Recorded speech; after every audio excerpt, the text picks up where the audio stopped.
welcome you all to Trek Wars.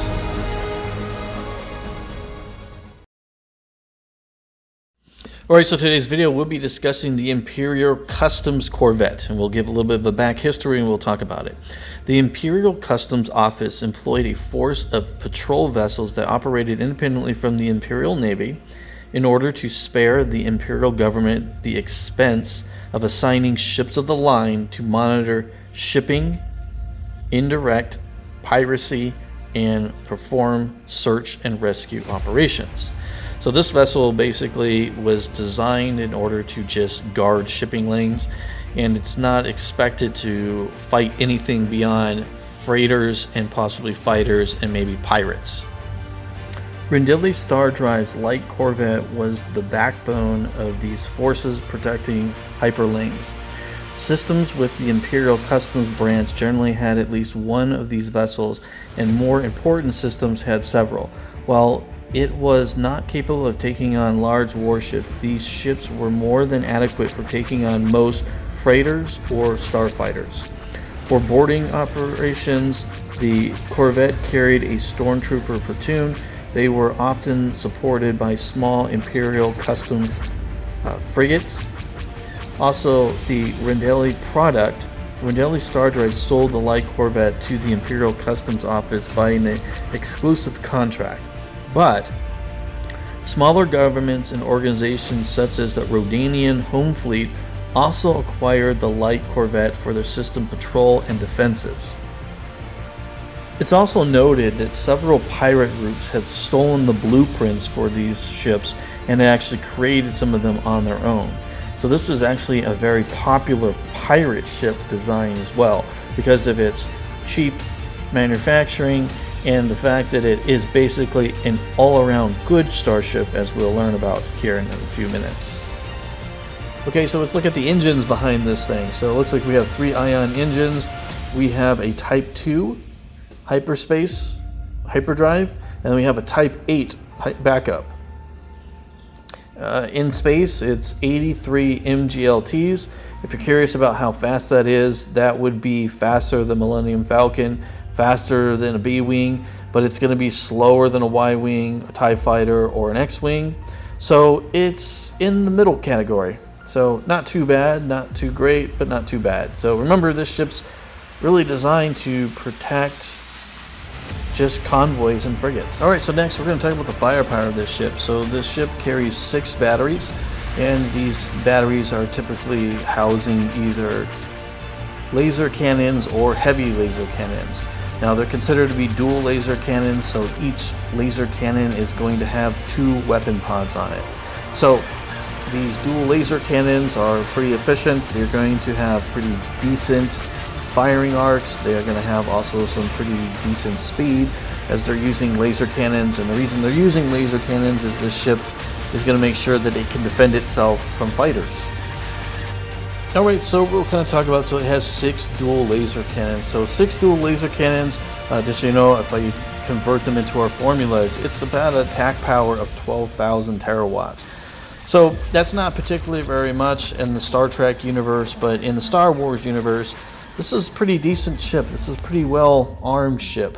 So for a ship of its size, being as small as it is, it's relatively powerful. Now, there are other variants that are carrying turbo lasers, which to me doesn't make a whole lot of sense because the price point of the starship would skyrocket at that point. And we'll see here the ship does go for about around $1 million.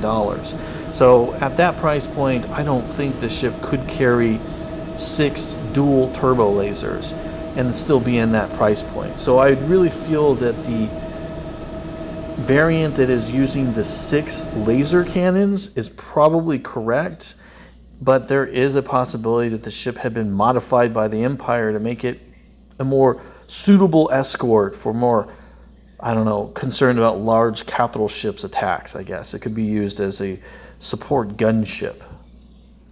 Let's look at the Imperial gunship variant. So we're going to have 6 turbo batteries, 3,750 terawatts of power. Will give you an attack value of 45,000 terawatts. So the attack value of this starship is going to go from 12,000 to 45,000. if you switched out the laser cannons for turbo lasers. That would give this ship a huge offensive capabilities against frigates and capital ships, but would make it weaker against fighters. Alright, so take a look at the ship's defensive capability. Its hull value is 176 RUs and has shields of 384 SPDs. So another thing we want to take in consideration is the crew of the starship.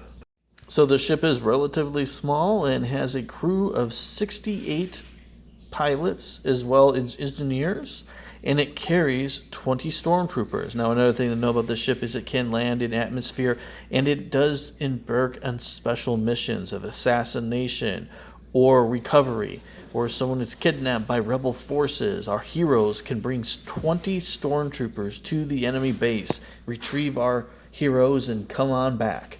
So the ship also acts as a small troop transport. Alright, so now I think it's time that we compare the Nebulon B of the Empire and Rebels, and we'll look at its stats and compare the ship and get a value. So the Nebulon B is 300 meters, 12 turbo lasers, 12 laser cannons, 24 fighters, 2 tractor beams, has SPD shielding of 960, an RU hull value of 448, a Class 2 hyperdrive, and a whopping speed of 20 MGLTs. Alright, so let's take a look at the Intersystem custom vessels. Another name: length 180 meters, crew 58, troops 20, cargo capacity 500 metric tons, consumables up to 2 months, hyperdrive Type 2, backup Type 8, sublight speed 83, hull value 176 RUs, shields 384 SPDs, weapons 6 turbo batteries. Now, let's take all that and let's do a comparative analysis. So we can see they basically are operating the same hyperdrive, but you can see that this vessel is significantly faster than Nebulon B thanks to those 3 ion drives and the fact that the ship is significantly smaller. It's almost half the size. You can see that it has only a portion of the firepower, and let's look at those shields. Though 384 comparing that 960, so it's only got more than double the shields, and its hull value is 176, and we'll compare that to 448, so again that's about double. Now when it comes to firepower, this ship is absolutely outgunned completely and utterly by the Nebulon B frigate. It also has no fighters and it lacks tractor beams, which I very find highly unlikely since it's supposed to dock with frigates. I think that's something that was missed and left out. I personally think it probably does have some small tractor beams. Now for 1 million credits, this is a fantastic ship. You're getting a lot for your 1 million credits. It's a cheap ship with good weaponry. It's fast, decent shielding, decent hull. It is perfect for defending your convoys against disgusting rebel scum.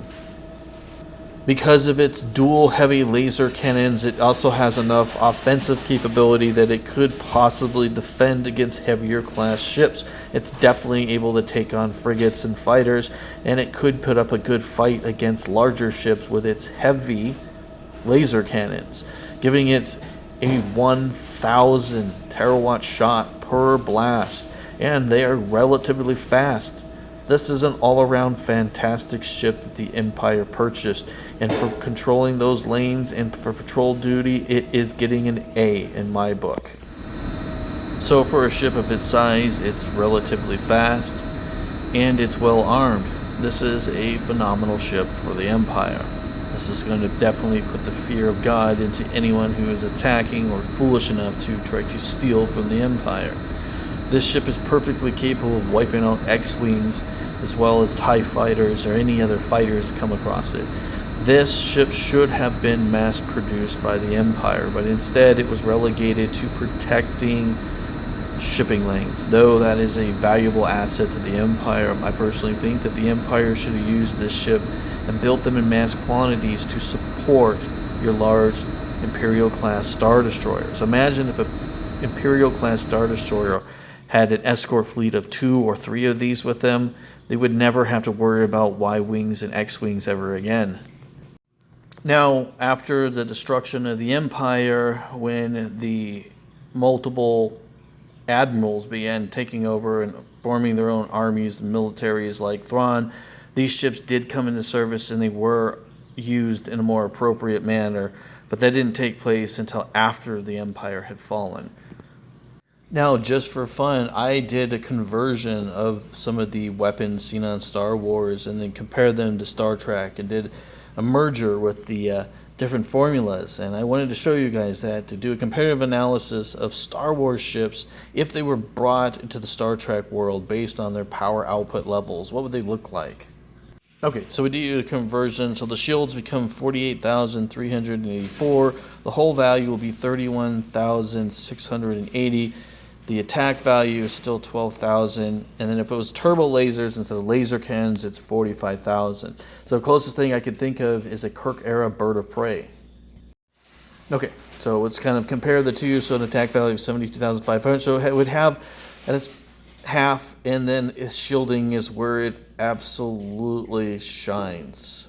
Bird of Prey is absolutely dominating in shielding, and when it comes to hull value, Star Trek ships' hull values are significantly stronger than Star Wars.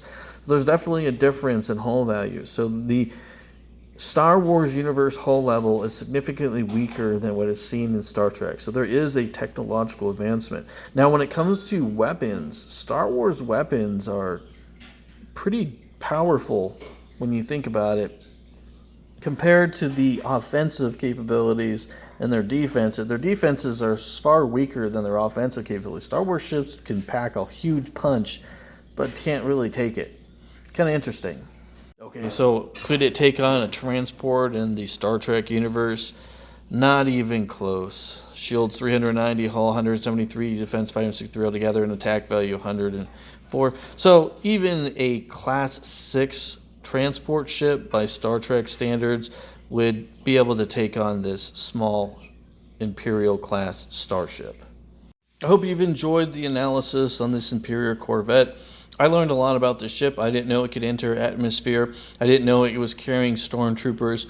I found out its lure is pretty interesting. I like the fact that they have an explanation for something that is defending those key shipping lanes, you know, that you have your day-to-day travelers going back and forth. It's kind of like not really a military ship, in my opinion. It's more of a police vessel.